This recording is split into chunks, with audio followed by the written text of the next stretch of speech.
महाराष्ट्र प्रदेश काँग्रेस कमिटीच्या वतीने बडनेरा विधानसभा मतदारसंघातील SIR विशेष सर्वेक्षण पुनर्निरीक्षण अभियान अंतर्गत BLO 2 कार्यकर्त्यांसाठी आयोजित प्रशिक्षण शिबिर शनिवार दिनांक 11 जुलै 2026 रोजी नवातीनगर येथील संत गाडगे महाराज विद्यालय येथे उत्साहात पार पडले। शिबिराच्या अध्यक्षस्थानी अमरावतीचे खासदार बळवंतराव वानखडे हे होते। प्रमुख अतिथी म्हणून महाराष्ट्र प्रदेश काँग्रेस कमिटीचे सरचिटणीस ॲडव्होकेट दिलीप एडतकर आणि माननीय हरीशभाऊ मोहोळ यांनी उपस्थित राहून कार्यकर्त्यांना मार्गदर्शन केले। यावेळी मतदार यादी पुनर्निरीक्षण अभियान प्रभावीपणे राबविणे, SIR प्रक्रियेची माहिती, मतदार पडताळणीचे महत्त्व तसेच बूथ स्तरावरील कार्यकर्त्यांच्या जबाबदाऱ्या याबाबत सविस्तर मार्गदर्शन करण्यात आले। अभियान यशस्वी करण्यासाठी प्रत्येक कार्यकर्त्याने समन्वयाने व जबाबदारीने काम करण्याचे आवाहन मान्यवरांनी केले। या शिबिराचे आयोजन किशोर बोरकर व समीर जवंजळ यांनी केले। कार्यक्रमाला बडनेरा मतदारसंघातील काँग्रेस पदाधिकारी, बूथस्तरीय कार्यकर्ते व मोठ्या संख्येने स्वयंसेवक उपस्थित होते। उपस्थितांनी प्रशिक्षणाचा लाभ घेत अभियान यशस्वी करण्याचा निर्धार व्यक्त केलाय। आपल्या घरचा कोणी मुलगा नोकरीच्या निमित्ताने बाहेर गेली तर त्यासाठी वेबसाईट आहे। ती वेबसाईट आम्ही जसे तुम्हाला निमंत्रण दिले आजच्या कार्यक्रमात व्हॉट्सअपवर दिले, तसंच व्हॉट्सअपवर आम्ही तुम्हाला 2 दिवसामध्ये ती वेबसाईट आपण सेंड करू सगळी, बरोबर आहे? म्हणजे बाहेरगावी आपला कोणी परिचित नसला तर तो मतदान यादीत नाव आहे की नाही आणि टाकायचंही असलं तर त्या वेबसाईटमध्ये ती सगळी व्यवस्था दिलेली आहे। आता वेबसाईट आहे, वेबसाईट पहा, त्यासाठी सोपं सांगतो। आपण व्हॉट्सअप, फेसबुक रोज पाहतो, त्याच्या खोलात जातो, जे गरज आहे ते नाही, ज्याची गरज नाही आपल्या मनाला जे आवडते मग वेबसाईट मध्ये माहीत असते काय असते, तर क्लिक केल्यानंतर काय पाहिजे आपल्याला, महाराष्ट्र, मग काय पाहिजे अमरावती, मग आपला भाग कोणता, मग असे ते 2-3 ऑप्शन क्लिक केले की आपण ज्या भागात राहतो ते आपल्याला पाहता येईल, हे सुद्धा आपण सांगितलं पाहिजे। अजून एक यामध्ये महत्वाचा मुद्दा आहे, तो आम्ही सांगितला पाहिजे। आम्ही त्याच्या खोलात गेलो की मतदार यादीमधून नाव काढणार समीर जवंजळ, वैभव देशमुख, बडनेरा युवक काँग्रेसचे अध्यक्ष आशिष यादव, उपस्थित बंधू, भगिनी आणि पत्रकार मित्र, अमरावती, तिवसा आणि आता या बडनेरा मतदारसंघात मतदार पुनर्निरीक्षणाची मोहीम सुरू आहे। किशोर भाऊंनी हा कार्यक्रम आयोजित केला, त्याबद्दल त्यांचे जेवढे आभार मानावे तेवढे थोडे आहे। मतदार याद्या हा निवडणुकीचा पाया आहे। आज मतदार याद्यांमध्ये बोगस मतदारांचा शिरकाव होऊ शकतो। त्यातल्या त्यात हा मतदारसंघ राक्षसी मतदारसंघ आहे। या मतदारसंघामध्ये असे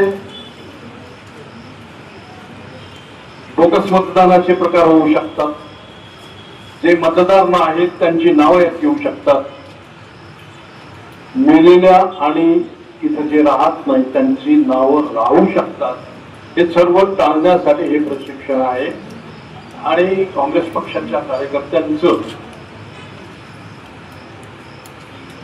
हे प्रशिक्षण किशोर भाऊंनी घेतलं, आपण सर्व आलात।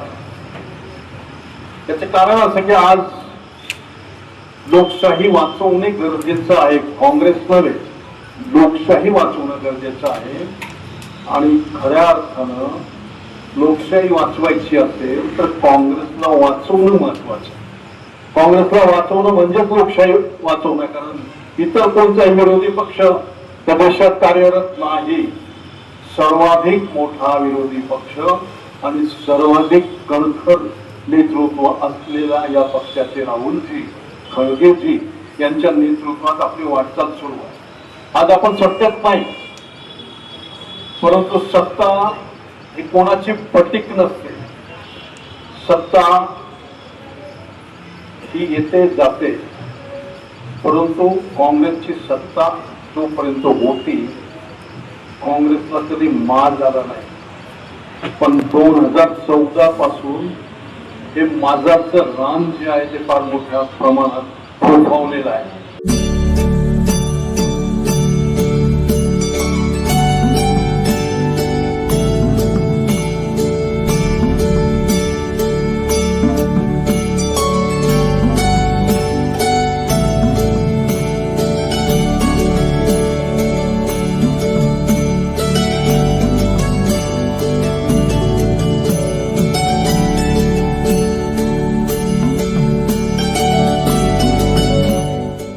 आपण जर बघितलं तर पहिले आम्ही 17 मध्ये छत्रपती शिवाजी महाराज शेतकरी सन्मान योजना केली, ज्याच्यामध्ये जवळपास त्या ठिकाणी 44 लाख शेतकऱ्यांना आपण मदत केली. त्यात 24 लाख शेतकऱ्यांना कर्जमाफीची योजना होती. 4.27 लाख शेतकऱ्यांनी एकवेळ समझोता केला. 14,89,000 शेतकऱ्यांना आपण प्रोत्साहनपर पैसे दिले. आणि मग जेव्हा महात्मा ज्योतिराव फुले शेतकरी कर्जमुक्ती योजना आली, त्यावेळी रोहित पवारजी, आपली माहिती चुकीची आहे, 2017च्या योजनेमध्ये लाभ मिळालेल्या म्हणजे छत्रपती शिवाजी महाराज योजनेत लाभ मिळालेल्या शेतकऱ्यांना 2019च्या कर्जमाफी योजनेतनं वगळण्यात आलं, देण्यात नाही आलं, हे वगळण्यात आलं. त्यामुळे या ठिकाणी 17ला लाभ मिळालेल्या शेतकऱ्यांना महात्मा ज्योतिराव फुले कर्जमुक्ती योजनेत लाभ मिळालेला नाही, त्यांना वगळलेला आहे. म्हणून आपल्याला मिळालेली माहिती वस्तुस्थिती दर्शक नाही आहे. एवढंच नाही, 2008 साली देशामध्ये कर्जमाफी झाली, त्यानंतर 9 मध्ये आपण आणली महाराष्ट्रामध्ये, 8 नंतर. आता 9 मध्ये देखील आपण ज्यावेळेस आणली त्यावेळेस 8च्या माफीमध्ये जे समाविष्ट होते त्यांना आपण वगळलं आणि इतरांना आपण 20,000पर्यंत त्या ठिकाणी मदत केली. मर्यादा जी होती ती 20,000ची मर्यादा होती. जवळपास 34 लाख शेतकऱ्यांना 4,000 कोटी रुपये आपण 2009 साली दिले होते. आणि म्हणून हे काही पहिल्यांदा झालेलं नाहीये. या प्रत्येक वेळी लगतची जी कर्जमाफीची योजना आहे त्या कर्जमाफीच्या योजनेतल्या जे पात्र झाले आणि ज्यांना लाभ मिळाला त्यांना वगळण्यात आलेलं आहे.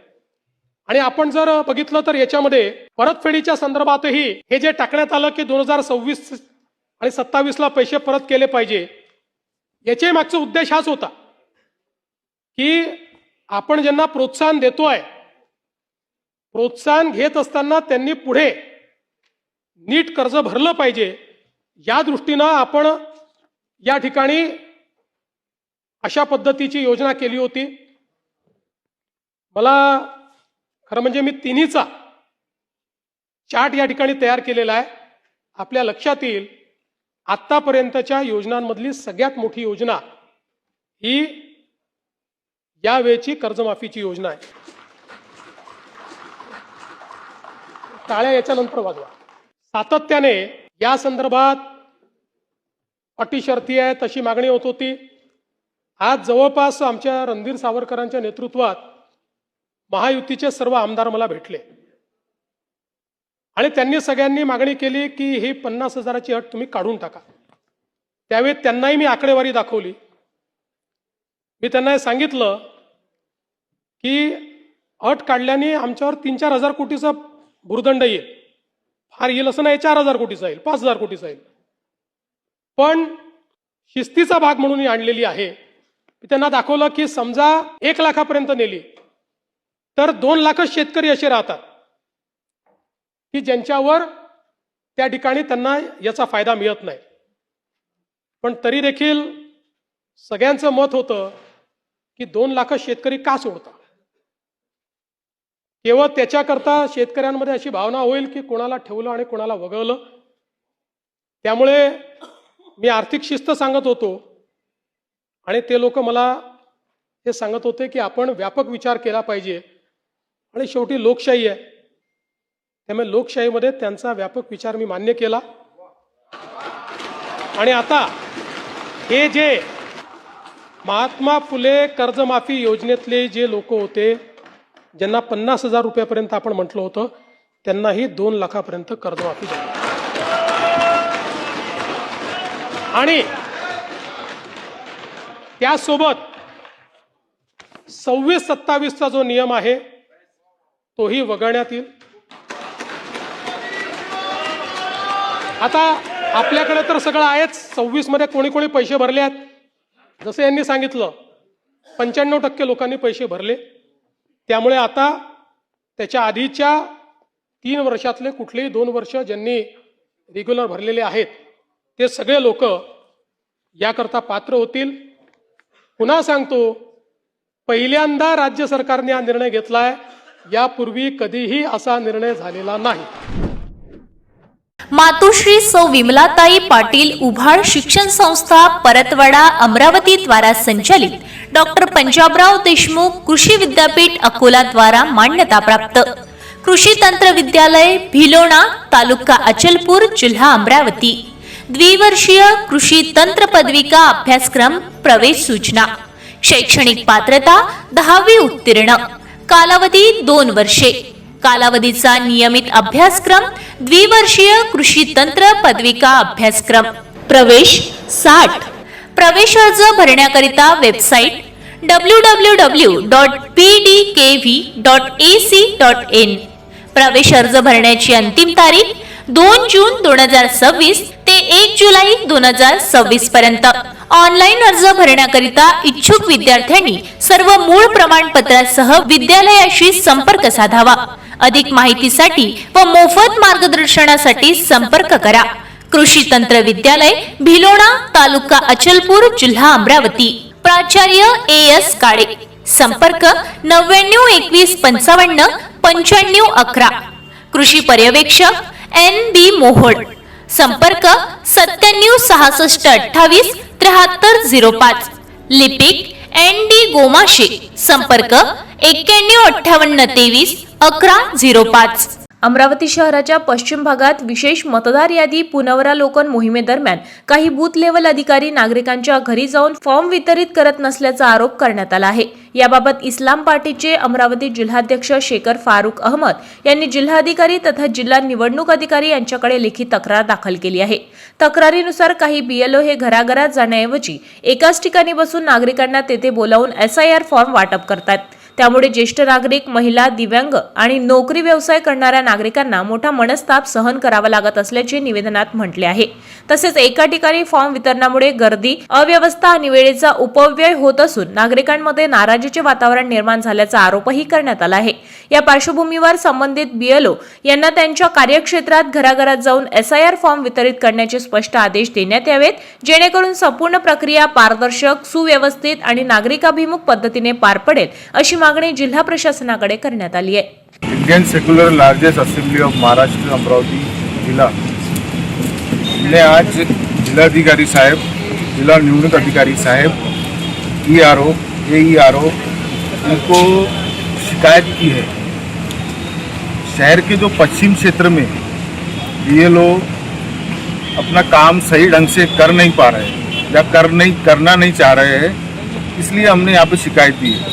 शिकायत इसलिए दी है क्योंकि ये डोर टू डोर फॉर्म वितरित नहीं कर रहे हैं. ये कहीं एक जगह बैठ के अपना ठिया बना ले रहे हैं और लोगों को वहाँ बुला के फॉर्म दे रहे हैं, जबकि इनका काम है डोर टू डोर जाके फॉर्म वितरित करना. बल्कि इनको यहाँ से प्रशासन से 2 सहायक भी मिले हुए, यानी उनकी मदद के लिए 2 लोग और प्रशासन ने नियुक्त किए. फिर भी ये आलस हमसे बर्दाश्त नहीं पा रहा है. कल अगर इसमें कोई प्रॉब्लम आती है आगे 10-20 हज़ार 50 हज़ार लोग अगर यादी में से कटते हैं तो इसकी जिम्मेदारी शहर के BLO की होंगी. और अगर ये काम अगर कल से सही ढंग से नहीं किया जाएगा तो हम और ऊपर जाके इनकी शिकायतें करेंगे. ये हम आज आपके माध्यम से बताना चाहते हैं.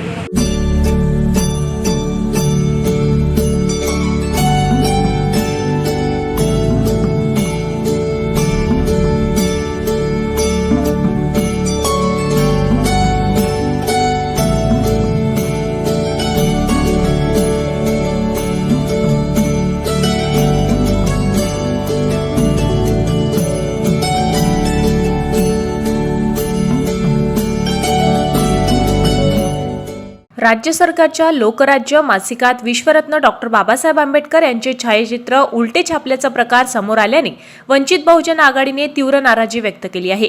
या घटनेच्या निषेधार्थ वंचित बहुजन आघाडीचे जिल्हाध्यक्ष राहुल मेश्राम यांनी जिल्हाधिकारी यांच्यामार्फत मुख्यमंत्री यांना निवेदन दिले.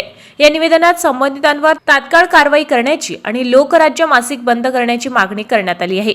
निवेदनात म्हटले आहे की लोकराज्याच्या अंकात घटनेचे शिल्पकार डॉक्टर बाबासाहेब आंबेडकर यांचे छायाचित्र उलटे छापून केवळ महामानवाचाच नव्हे तर देशातील 125 कोटी जनतेचा अपमान करण्यात आला आहे. ही घटना घडूनही महाराष्ट्र सरकार गप्प असल्याचा आरोप करत सरकार जाणीवपूर्वक आंबेडकरी जनतेच्या भावना दुखवण्याचा प्रयत्न करत असल्याचा संशय मेश्राम यांनी व्यक्त केलाय. जर महाराष्ट्रात अशा प्रकारे डॉक्टर बाबासाहेब आंबेडकरांचा अपमान होत राहिला तर आंबेडकरी जनता रस्त्यावर उतरल्याशिवाय राहणार नाही असा इशाराही त्यांनी यावेळी दिलाय. त्यामुळे लोकराज्य मासिक तात्काळ बंद करावे आणि त्यांची परवानगी रद्द करावी, तसेच मासिकाच्या सर्व व्यवस्थापक व संचालक मंडळावर कडक कारवाई करावी अशी मागणी निवेदनाद्वारे करण्यात आली आहे. मी रमेश आठवले, अमरावती शहर महासचिव, वंचित बहुजन आघाडी. लोकराज्य जो मासिका महाराष्ट्र शासनाचा, त्याच्यामध्ये बाबासाहेब आंबेडकरांचा जो फोटो छापला तो उलटा छापलेला आहे. ते नेहमी सरकार बाबासाहेब आंबेडकर संदर्भात असंच करत आहे आणि आम्हाला रस्त्यावर आणण्याचा प्रयत्न करत आहे. त्या महाराष्ट्र सरकारचा जाहीर निषेध करतो आणि जो संपादक आहे लोकराज्य मासिका त्याच्यावर अनुसूचित जाती जमाती अत्याचार कायद्याअंतर्गत कारवाई झाली पाहिजे अशी वंचित बहुजन आघाडी अमरावती मागणी करत आहे. जिल्हा परिषद अमरावतीचे मुख्य कार्यकारी अधिकारी सत्यम गांधी यांच्या अध्यक्षतेखाली आज सकाळी 11 वाजता व्हीसी सभागृहात जिल्हा परिषदेतील सर्व विभाग प्रमुख तसेच सर्व पंचायत समितीच्या गटविकास अधिकाऱ्यांची आढावा बैठक पार पडली आहे. बैठकीत ग्रामीण विकासाशी संबंधित विविध विभागांच्या प्राधान्य योजनांचा सविस्तर आढावा घेण्यात आलाय.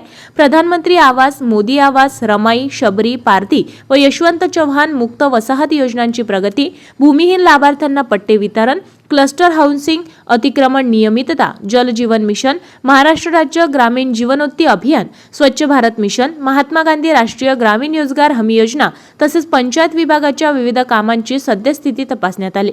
यावेळी हर घर जल, पाणी गुणवत्ता, मेळघाटातील गावांची पुनर्सर्वेक्षण, पाणी टंचाई प्रतिबंधात्मक उपाययोजना, ग्रामपंचायत कर वसुली, भारत नेट, स्वामित्व कार्ड वितरण, ESR स्वच्छता, मनरेगा अंतर्गत प्रलंबित कामे वेळेत मजुरी अदा करणे, बचत गटांचे सक्षमीकरण, लखपती दीदी अभियान, ODF प्लस, प्लास्टिक कचरा व्यवस्थापन, स्थानिक निधी लेखापरीक्षण, ई-ऑफिस अंमलबजावणी, प्रलंबित पेन्शन प्रकरणे, मॉडेल बायोगॅस गाव यांच्यासह विविध विषयांवर सखोल चर्चा व आढावा बैठक घेण्यात आली. मुख्य कार्यकारी अधिकारी सत्यम गांधी यांनी प्रत्येक विभागाने शासनाच्या उद्दिष्टानुसार कालबद्ध नियोजन करून प्रलंबित कामे तातडीने पूर्ण करावीत, योजनांच्या अंमलबजावणीवरील गुणवत्ता, पारदर्शकता आणि गती राखावी, तसेच मान्सून काळातील आवश्यक बाबींवर विशेष लक्ष केंद्रित करून नागरिकांना प्रभावी सेवा उपलब्ध करून द्याव्यात असे निर्देश संबंधित विभाग प्रमुख व गटविकास अधिकारी यांना देण्यात आले.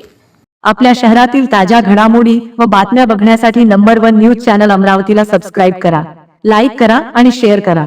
संपर्क करा संपादक नितीन पाटील मुळे. संपर्क क्रमांक 9921589663.